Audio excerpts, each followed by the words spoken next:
os lugares onde o cristianismo começou a se espalhar pelo mundo. A nossa equipe desembarca na Turquia. Lá estão as 7 cidades citadas no último livro da Bíblia, o Apocalipse. Um país em que se encontra parte da história da humanidade. Paisagens estonteantes. Cavernas que servem de refúgio há mais de 2000 anos. Ruínas do mundo antigo. E de cidades citadas na Bíblia. A equipe do Domingo Espetacular viajou à Turquia para uma série de reportagens que mostram as belezas e os mistérios do país. E logo no primeiro episódio dessa jornada, você vai conhecer as 7 igrejas citadas no último livro da Bíblia, as igrejas do Apocalipse.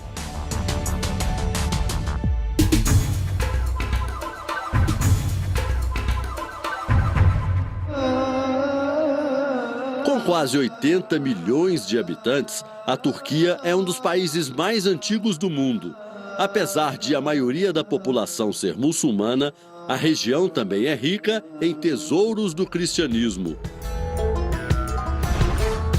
Desembarcamos na principal cidade turca.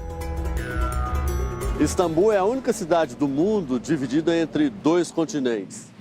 Do lado de lá está a Ásia e aqui, pertinho da gente, a Europa.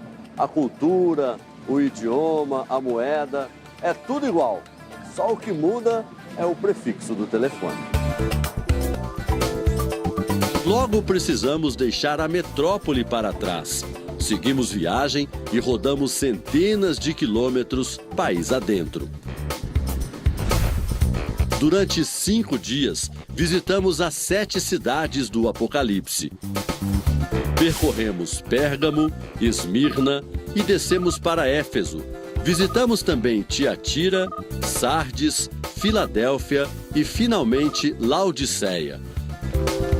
Todas essas cidades hoje recebem outro nome, mas preservam os fragmentos do início do cristianismo. O Apocalipse é o tema da novela da Record, que chega agora à fase final. Quem assiste já viu o arrebatamento. Ai, Yuri, vem logo! Quando Deus retira todos os verdadeiros cristãos da terra. E também a chegada de falsos profetas e do anticristo. A palavra Apocalipse significa fim do mundo no imaginário popular. A expressão, na verdade, tem a ver com revelação. Na verdade, é um livro que conta que aquilo que estava escondido é revelado a João. E o que está escondido? Principalmente aquilo que aconteceria com a humanidade. O escritor do Apocalipse é João, um dos 12 discípulos de Jesus, também conhecido como João de Pátmos, porque escreve da ilha de Pátmos, na Grécia, onde estava preso. O apóstolo era um dos mais jovens e prediletos. Foi também o escolhido para cuidar de Maria. João levou a mãe de Jesus para morar numa região chamada na época de Ásia Menor. Era uma importante rota comercial entre a Europa e a Ásia. A cidade escolhida foi Éfeso, onde hoje está a cidade turca de Selçuk. João acreditava que em Éfeso, Maria estaria protegida da perseguição sofrida pelos primeiros cristãos. Além disso, a região já tinha conhecido os ensinamentos de Jesus através de Paulo, outro apóstolo que passou a viver por aqui. Os cristãos eram perseguidos porque os líderes do Império Romano não aceitavam os ensinamentos de Jesus. Os romanos dominavam o mundo antigo e, naquela época, eram politeístas, ou seja, acreditavam em vários deuses. A ilha grega fica no Mar Egeu, bem próxima ao território da Turquia. Ela tem apenas 45 quilômetros quadrados e atualmente 3.000 habitantes. Foi por espalhar os ideais de Jesus que o apóstolo João acabou exilado na ilha de Pátimos. João havia levantado uma pregação de que o imperador não deveria ser adorado como um deus. E esta era uma legislação romana imposta com força por Domiciano, o imperador da época. O imperador Domiciano passou para a história como um dos mais violentos líderes do Império Romano. Ninguém sabe ao certo quanto tempo João passou na ilha. Acredita-se que foram pelo menos 2 anos. Foi lá que ele recebeu a revelação do Apocalipse. Jesus apareceu ao apóstolo para mandar um recado ao mundo. O livro do Apocalipse contém informações sobre o final dos tempos, o julgamento final e a segunda vinda de Cristo. No começo, Jesus registra as cartas às 7 igrejas. As mensagens foram recebidas por uma visão que Cristo deu, e é interessante que era quase um ditado, porque o Espírito de Cristo aparecia para João e dizia: o que vês, escreve e envia as 7 cartas que estão na Ásia Menor. Então ele nomeia cada uma das 7 igrejas. 7 na Bíblia é o número da perfeição. Nos primeiros tempos do cristianismo, igreja era qualquer lugar onde os cristãos se reuniam. Locais escuros, locais, reuniões normalmente altas horas da noite, né? Tudo que pudesse dificultar que aqueles cristãos fossem descobertos como cristãos e assim pudessem ser perseguidos e até mesmo sofressem martírio. As cartas foram enviadas para os líderes do cristianismo nas 7 cidades. As pessoas se reuniam nas casas umas das outras porque as igrejas físicas que a gente conhece hoje ainda não existiam. Elas só começaram a ser construídas a partir do século IV depois de Cristo. As 7 cartas formam o livro do Apocalipse. O conteúdo dos textos tem elogios e críticas aos cristãos. É interessante que o fato do Espírito de Cristo dizer a João tanto elogios quanto advertências nas cartas exemplifica que a Igreja de Deus, em todo o seu período, houve fases em que precisava ser maiormente advertida e outras que precisava ser elogiada, incentivada. Agora, em qualquer das situações, quer seja elogiando ou advertindo, Deus está preocupado com a salvação do ser humano.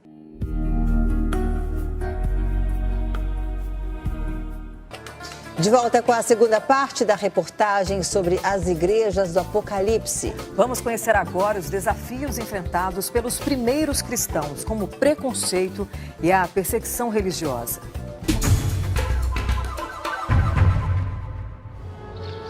Nosso roteiro pelas 7 cidades começa por Éfeso, no extremo oeste da Turquia. A localização fez da cidade um importante centro de comércio e negócios para a época. As casas eram construídas em terrenos inclinados, de maneira que uma não atrapalhasse a visão da outra. No mundo antigo, aqui também ficava o templo de Ártemis, a deusa grega da caça. Hoje restam apenas ruínas, mas ainda é possível perceber a dimensão da obra. Foi neste ambiente que João se tornou um incansável peregrino na divulgação do Evangelho. Encontramos turistas brasileiros passeando por Éfeso, emocionados por estar em um local tão importante na história bíblica. Quem é cristão, a questão emocional é incontrolável.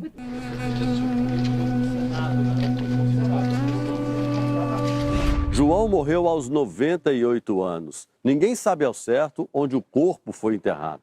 Uma das possibilidades é de que teria sido aqui, onde há um monumento com a frase "A tumba de João".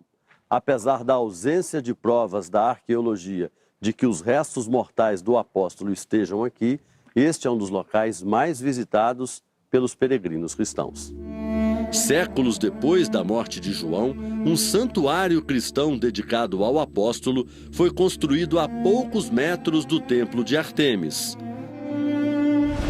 A entrada da cidade era esta aqui, uma espécie de avenida de mais ou menos 500 metros. Além de João, Outro apóstolo fez este caminho, Paulo, que passou de perseguidor a seguidor de Cristo. A Bíblia conta que Paulo se chamava Saulo antes da conversão ao cristianismo. Ele era cidadão romano e lutava contra os cristãos. Até o dia em que teve um encontro espiritual com Jesus no caminho de Damasco, a 1.600 quilômetros daqui, na atual Síria. No cristianismo dos primeiros tempos, Éfeso teve como líderes religiosos João e Paulo. Por isso era uma igreja tão forte. Na carta a Éfeso, Jesus elogia as qualidades da igreja e dos servos dedicados. Conheço as suas obras, o seu trabalho árduo e a sua perseverança. Sei que você não pode tolerar homens maus, que pôs à prova os que dizem ser apóstolos, mas não são, e descobriu que eles eram impostores. Você tem perseverado e suportado sofrimentos por causa do meu nome e não tem desfalecido. E Paulo foi ali justamente para levar a palavra de Jesus ao mundo grego. Então Paulo rodou por toda a Ásia Menor. Todas as maiores cidades ali receberam a presença de Paulo, da sua pregação, e em muitas ele foi perseguido e quase assassinado. O local que Paulo mais pregou foi este aqui, o Teatro de Éfeso, para 25 mil pessoas. Até hoje, muito usado por cantores e orquestras. Aproveitando-se da boa acústica, que sempre dispensou o uso de microfones, o apóstolo, muito provavelmente, ficava aqui no meio, falando para as arquibancadas cada vez mais cheias. Quantos será que ouviram o evangelho aqui pela primeira vez? O imponente teatro foi palco de uma importante passagem bíblica, a Revolta dos Ourives, encabeçada por Demétrio, um comerciante que ganhava muito dinheiro vendendo miniaturas em ouro e prata do templo de Ártemis, e se revoltou com os avanços de Paulo. O cristianismo ganhou força e, consequentemente, os homens que vendiam lembranças da religião pagã viram as vendas despencar. Vieram, numa das pregações de Paulo, eles se misturaram ao povo nas arquibancadas, e quando Paulo começou a discursar, eles começaram a gritar: fora, fora, Ártemis é a nossa deusa, Ártemis é a deusa da cidade.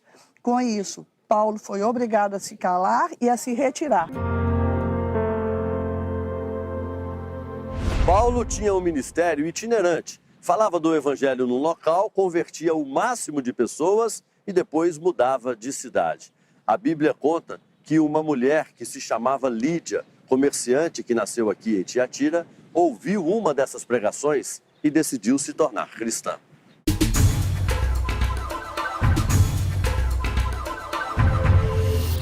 O caso ocorreu na região de Tiatira, atual cidade de Aquissar. O município moderno tem cerca de 170 mil habitantes.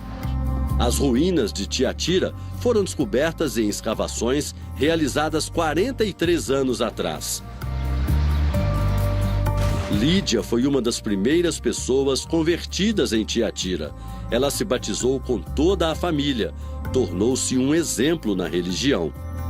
Tiatira também é citada na Bíblia como palco de um duelo entre o bem e o mal naquela época, mas ainda comum nos dias de hoje. Enquanto Lídia se tornava um exemplo de mulher para o cristianismo, outra moradora da cidade, Jezabel, levava os cristãos a cometerem os pecados do mundo. Em um trecho da carta a Tiatira, que aparece no Apocalipse, Cristo afirma: mas algumas poucas coisas tenho contra ti, que deixas Jezabel, mulher que se diz profetiza, ensinar e enganar os meus servos, para que forniquem e comam dos sacrifícios da idolatria.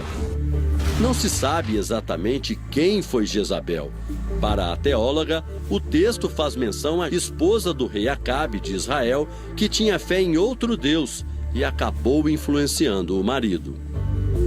Jezabel traz consigo a adoração, por exemplo, a Baal, que era um deus do povo dela. E resultado, Acabe, que é rei de Israel, passa também a adorar Baal. E sendo assim, ele se contamina aos olhos dos israelitas e aos olhos de Deus mesmo, por ele deixar de adorar apenas a Deus e de adorar a outros deuses. Portanto, o texto seria um alerta sobre os erros da igreja local e os cuidados que os cristãos precisam ter para não serem enganados por pessoas próximas.